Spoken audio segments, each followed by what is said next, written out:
Terbukti lakukan tindak pidana pencucian uang, mantan Bupati Buru Selatan Tagop Solisa divonis 2 tahun dan 7 bulan penjara.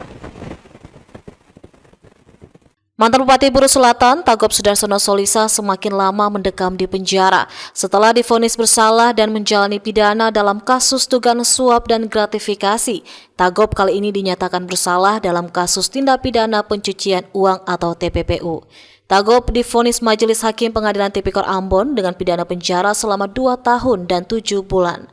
Vonis tersebut dibacakan Hakim Ketua Marta Maitimu didampingi 2 hakim anggota saat sidang di Pengadilan Tipikor Ambon Kamis 18 Juli 2024.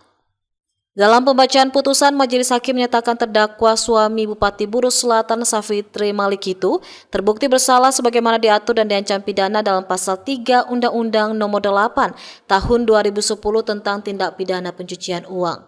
Selain itu, hakim juga menghukum terdakwa dengan pidana denda sebesar 200 juta rupiah.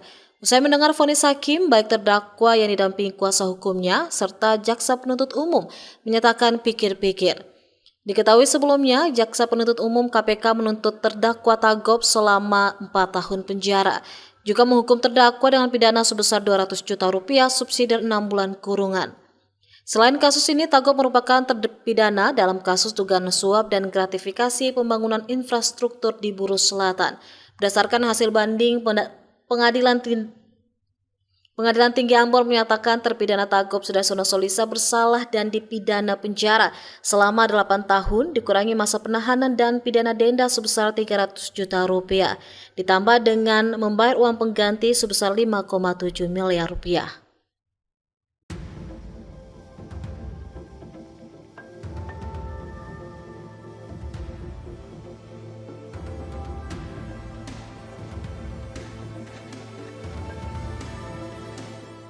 Download Tribun X sekarang, menghadirkan lokal menjadi Indonesia.